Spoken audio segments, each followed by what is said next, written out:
Welcome back to my YouTube channel. ഇന്നത്തെ ഈ video ഒരു കുട്ടി വീഡിയോ ആണ് കേട്ടോ. പക്ഷെ കുട്ടി വീഡിയോ ആണെങ്കിൽ പോലും ഒരുപാട് പേർക്ക് യൂസ്ഫുൾ ആവാൻ പോകുന്ന ഒരു വീഡിയോ ആണ്. കാരണം ഒരുപാട് ആൾക്കാർ ഫേസ് ചെയ്യുന്ന ഒരു പ്രോബ്ലം ആയിരിക്കും ഈ റിങ് നമ്മുടെ കയ്യിലിട്ടിരിക്കുന്ന മോതിരം ഭയങ്കര ടൈറ്റ് ആയിട്ട് അത് മൂടിയെടുക്കാൻ പറ്റാത്തൊരവസ്ഥ അല്ലെ.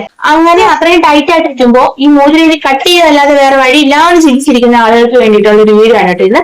ഒരുപാട് പേർക്ക് എന്തായാലും ഈ ഒരു വീഡിയോ യൂസ്ഫുൾ ആവും. കാരണം ഒത്തിരി ആളുകൾ ഇനി എന്താ ഇത് ചെയ്യാതെ അവിടെ ഒരു രീതിയിൽ എടുക്കാൻ പറ്റുന്നില്ലോ എന്ന് ചിന്തിച്ചിരിക്കുന്ന ആളുകൾ ഉണ്ടാവുമല്ലോ, എനിക്കറിയാം.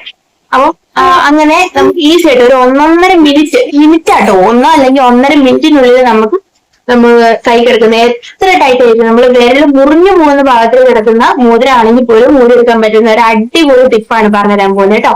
അപ്പൊ നോർമലി നമുക്ക് ഇങ്ങനെ ഒരു സാഹചര്യം വരികയാണെങ്കിൽ നമ്മൾ എല്ലാവരും എന്താ ചെയ്യുക, അല്ലെങ്കിൽ സോപ്പ് വെള്ളത്തിന് മുക്കി വെക്കുക, അല്ലെങ്കിൽ സോപ്പ് നന്നായിട്ട് പതപ്പിച്ച് മോതിരം കൂടി എടുക്കാൻ നോക്കും ആ ഒരു വഴുക്കൽ വരുമ്പോ, ഇല്ലെങ്കിൽ എണ്ണ തേച്ച് നോക്കും, ഇതൊക്കെയല്ലേ ചെയ്യുക. പക്ഷെ ഇതൊന്നും നടക്കാത്ത ചില സാഹചര്യങ്ങളുണ്ട്. അത്രയും ടൈറ്റ് ആയിട്ട് അവിടെ നമ്മുടെ മോതിരത്തിന്റെ മുകളിലത്തെ സ്കിന്നില്ലേ അതിങ്ങനെ നീര് വെച്ചിരിക്കുന്ന ഒരവസ്ഥ, അതായത് മോതിരം അവിടെ നിന്ന് മുകളിലോട്ട് ഒരു തുള്ളി അനങ്ങില്ലാത്തൊരവസ്ഥ, അത്രയും നീര് വെച്ച് കിടക്കുന്ന ഒരവസ്ഥയുണ്ട്. അപ്പം ആ അവസ്ഥയിൽ എന്താ ചെയ്യാൻ പറ്റുന്നതാണ് ഇനി പറയാൻ പോകുന്നത് കേട്ടോ. ഇത് നേരെ വീഡിയോ ഒന്ന് നോക്കി വെക്കാം. അപ്പൊ ഒരു 1 അല്ലെങ്കിൽ 1.5 മിനിറ്റിൽ നിങ്ങൾക്ക് ഈ പ്രോബ്ലം സോൾവ് ചെയ്യാൻ പറ്റും കേട്ടോ. അപ്പൊ എങ്ങനെയാണ് ചെയ്യുന്നത് അത് കണ്ടിട്ട് തരാം അല്ലെ. അതിനു മുമ്പ് പുതിയതായിട്ട് വീഡിയോ കാണുന്ന കൂടുതൽ ആരെങ്കിലും ഉണ്ടെങ്കിൽ പ്ലീസ് വീഡിയോ സപ്പോർട്ട് ചെയ്യണേ. സബ്സ്ക്രൈബ് തൊട്ടിട്ടുള്ള ബെല്ലൈക്കണിലെ ഓൾ എന്ന ഓപ്ഷൻ കൂടെ ഒന്ന് എനേബിൾ ചെയ്തിടാൻ മറക്കരുത്.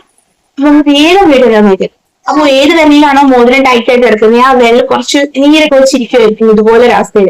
അപ്പൊ ആ വിരലില് മോതിരത്തിന്റെ ഇടഭാഗത്ത് ഇതുപോലെ നല്ല കട്ടിയുള്ള നൂല്, അതായത് അല്ലെങ്കിൽ ഒട്ടും പൊട്ടി പൂവില്ലാത്ത നൂലുണ്ടെങ്കിൽ അത് എടുക്കുക. അല്ലെങ്കിൽ നമ്മുടെ മാസ്കിന്റെ ഒക്കെ സൈഡിലുള്ള വള്ളിയില്ലേ അത് നല്ലൊരു ഓപ്ഷനാണ് കേട്ടോ, കാരണം അങ്ങനെ പൊട്ടത്തില്ല. അപ്പൊ ആ വള്ളി എടുത്തതിന് ശേഷം നമ്മുടെ ഇതുപോലെ നമ്മുടെ മോതിരത്തിന്റെ അടിഭാഗത്ത് ജസ്റ്റ് ഇങ്ങനെ കയറ്റുക. എന്നിട്ട് ബാക്കിയുള്ള ഏരിയയിലേക്ക് നന്നായിട്ട് നല്ല ക്രീം തേച്ച് കൊടുക്കുക. അതെന്ന് വെച്ചാൽ അങ്ങനെ ഒരു വഴുക്കൽ കിട്ടാൻ വേണ്ടിയിട്ടാണ് കേട്ടോ. ഏതെങ്കിലും ഒരു ക്രീം തേച്ച് കൊടുക്കുക. അതിനുശേഷം മാക്സിമം മുറുക്കി നമ്മുടെ വിരലിന്റെ അറ്റം വരെ ഇതുപോലെ വലിഞ്ഞ് മുറുക്കി കൊണ്ടുവരാം. എന്നിട്ട് അവസാനം ഈ ഒരു ഏരിയ എത്തുമ്പോഴത്തേക്കും നമുക്ക് അവിടെ ഒരു ടേപ്പ് വെച്ചിട്ട് ഒട്ടിച്ചു കൊടുക്കണം. കാരണം ഈ നൂല് ഇവിടുന്ന് ഇളകി പോയിരിക്കാൻ വേണ്ടിയിട്ട് മുകളിൽ നന്നായിട്ട് ലോക്ക് ചെയ്ത് വെക്കുക, മുകളില് ടേപ്പ് വെച്ചിട്ട് കേട്ടോ. അപ്പൊ അടിഭാഗത്ത് ഇവിടെ നമ്മൾ കെട്ടുന്നൊന്നുമില്ല, ഇവിടെ ഒരു നൂല് നീണ്ടു കിടക്കണ്ടല്ലോ, ഇതുപോലെ ആ നൂല് പിടിച്ച് മാക്സിമം ഇങ്ങനെ ചുറ്റി നമ്മുടെ വിരൽ ഇങ്ങനെ പതിപ്പിച്ച് അതുപോലെ ടൈറ്റ് ആയിട്ട് വേണം നമ്മൾ ആ നൂല് ഇങ്ങനെ കെട്ടി മുകളിൽ വരെ കൊണ്ടുവരാൻ കേട്ടോ. എന്നിട്ട് ഈ അടിയിലത്തെ ഈ മൂലത്തിന്റെ അടിയിലുള്ള നൂലിങ്ങനെ പതിർത്തി ഇങ്ങനെ പൊക്കുമ്പോഴേക്കും ഓരോ ലെവൽ അനുസരിച്ച് നമ്മുടെ മോതിരം ഊരി മുകളിൽ വരെ വരും.